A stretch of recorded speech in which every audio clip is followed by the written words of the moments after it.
Hello friend, जैसा कि screen पे आपको दिख रहा होगा कि आज का हमारा जो टॉपिक है वो बीएड का जो है एक इम्पॉर्टेंट क्वेश्चन है उसका आंसर। तो वीडियो में हम आपको इसी आंसर को दिखाएंगे और बताएंगे, साथ ही कुछ समझाने लायक होगा तो उसको समझाएंगे भी साथ में। उम्मीद करते हैं कि वीडियो आपको पसंद आएगी। तो छोटी सी रिक्वेस्ट जरूर करूँगी कि अगर वीडियो अच्छी लगेगी तो वीडियो को लाइक भी कर दीजिएगा, शेयर भी कर दीजिएगा और चैनल को सब्सक्राइब नहीं किया तो चैनल को सब्सक्राइब भी अवश्य कर दीजिएगा। चैनल पे नए आए हैं तो बेल बटन को भी प्रेस कर लें ताकि और भी जो पेपर हैं बीएड के उसकी अगर मैं क्वेश्चन और आंसर डालूं, अपलोड करूं तो उसकी नोटिफिकेशन आपको मिल जाए, ताकि आपका जो पेपर है वो अच्छे से तैयार हो जाए। बाकी जिनकी रिक्वेस्ट अभी पेंडिंग में है वो भी ज़्यादा परेशान ना हो, उनकी भी रिक्वेस्ट पे काम हो रहा है और जल्दी ही आपको कुछ ही दिनों में वीडियो देखने को मिल जाएगी। तो चलिए फिलहाल स्टार्ट करते हैं अपनी ये वीडियो। आपको इसकी पीडीएफ भी चाहिए होगी तो पीडीएफ का लिंक इसी वीडियो के डिस्क्रिप्शन बॉक्स में अवेलेबल है, आप जाके एक बार चेक कर सकते हैं।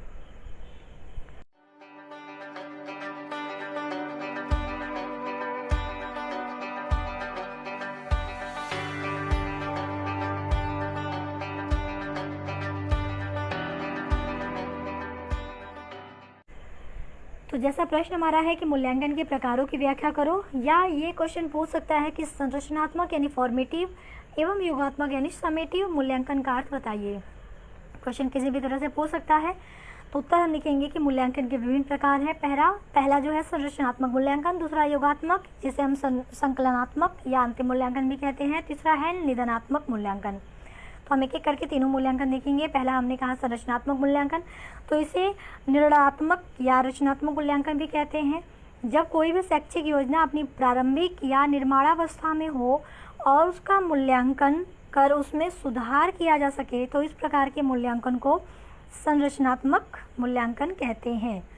यानी इनका मतलब ये है कि जैसे हम कोई भी अगर हम बच्चों को क्लास में पढ़ा रहे हैं, उसे हम चीज़ें बता रहे हैं, तो हम क्या करते हैं उसी टाइम उससे पूछ लेते हैं। अगर उससे कहीं प्रॉब्लम होती है तो हम उसका सुधार उसी टाइम उसी वक्त क्लास में ही कर दें, तो वो जो मूल्यांकन होगी वो संरचनात्मक मूल्यांकन के अंतर्गत आएगी, जिसे हम तुरंत ही बताकर उसमें हम सुधार कर सकते हैं।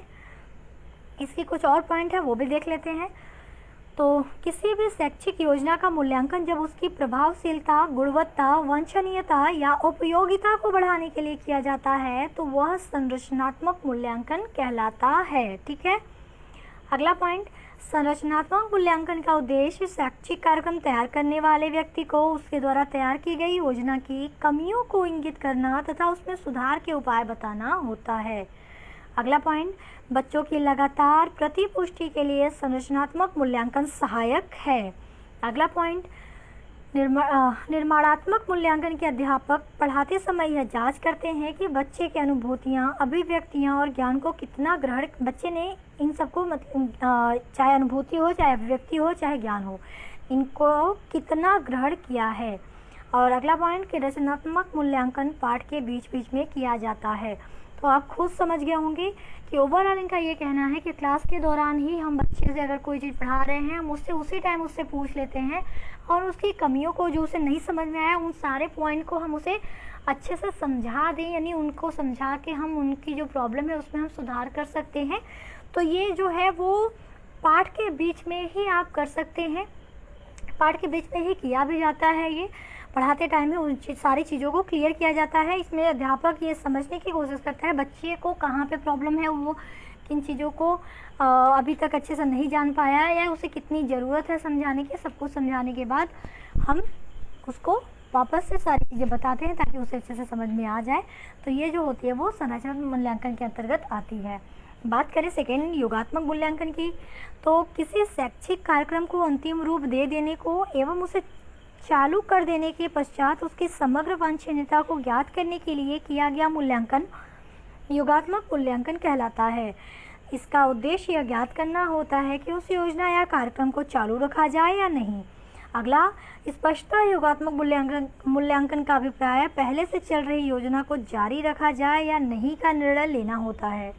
अगला पॉइंट, योगात्मक मूल्यांकन सत्र के अंत में होता है।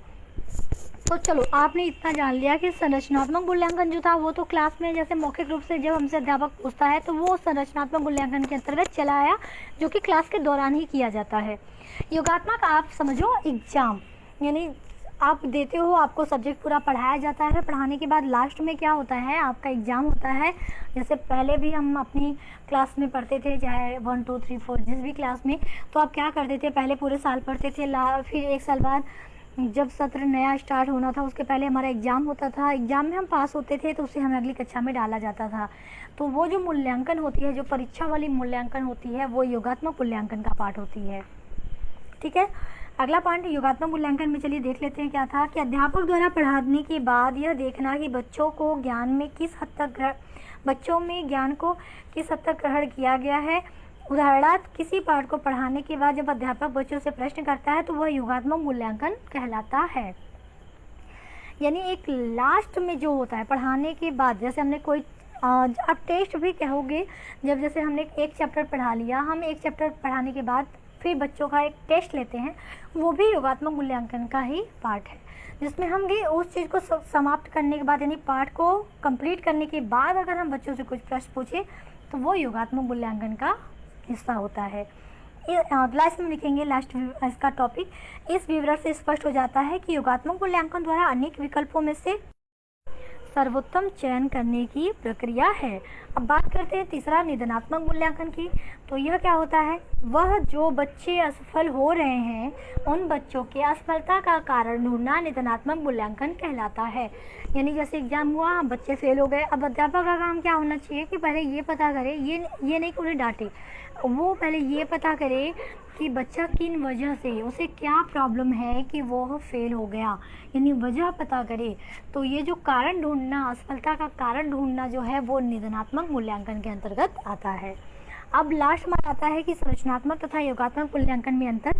तो ये क्वेश्चन आपको अति लघु उत्तरी में पूछ सकता है, लघु उत्तरी में पूछ सकता है। तो यहाँ पे हम एक तरफ संरचनात्मक मूल्यांकन देखेंगे और एक तरफ योगात्मक मूल्यांकन को। तो 5-5 पॉइंट मैंने लिखे हैं, चलिए एक एक पॉइंट आपके साथ डिस्कस कर लेते हैं। पहला है, संरचनात्मक मूल्यांकन द्वारा अल्पकालीन निर्णय लेने में सहायता मिलती है। ठीक है, अल्पकालिक निर्णय लेने में सहायता मिलती है। जबकि योगात्मक मूल्यांकन में क्या है कि योगात्मक मूल्यांकन दीर्घकालीन निर्णय लेने में महत्वपूर्ण भूमिका निभाता है। दूसरा है, इसके लिए आंतरिक मूल्यांकनकर्ता उत्तम होते हैं, जबकि योगात्मक के लिए इसके लिए बाह्य मूल्यांकनकर्ता उत्तम होते हैं। संरचनात्मक में तीसरा है कि इसकी प्रकृति सुधारात्मक होती है, योगात्मक इसकी प्रकृति निर्णायक होती है। सिंपल सी बात है, एग्जाम होता है, अगर बच्चा पास तो पास, फेल तो फेल। जबकि जब हम क्लास में बच्चों को कुछ पूछ रहे हैं, उस टाइम पूछते हैं तो वो नहीं बता पाया तो उसे हम समझा देते हैं, उसे बता देते हैं। ठीक है, तो हम सुधार करते हैं संरचनात्मक के अंतर्गत। चौथा पॉइंट संरचनात्मक का, शिक्षण अधिगम प्रक्रिया के मध्य समय समय पर लिए जाते हैं, जबकि योगात्मक में है केवल शिक्षण अधिगम प्रक्रिया की समाप्ति पर लिया जाता है। पांचवा है कि इनके निष्कर्ष अंतिम परिणामों में शामिल नहीं किए जाते। और योगात्मक का लास्ट पॉइंट है कि इनके निष्कर्ष ही अंतिम परिणाम होते हैं। मैंने समझा दिया कैसे क्या है। तो उम्मीद करती हूँ कि आपको वीडियो पसंद आएगी, और छोटी सी रिक्वेस्ट भी करूँगी कि वीडियो पसंद आएगी तो वीडियो को लाइक शेयर और चैनल को सब्सक्राइब भी कर लीजिएगा अगर अभी तक आपने नहीं किया है। तो ये थी आज की हमारी कंप्लीट वीडियो। मिलती हूँ आपके साथ नेक्स्ट वीडियो में, तब तक के लिए आप लोग अपना ख्याल रखिए। टेक केयर, बाय बाय, जय हिंद, जय भारत।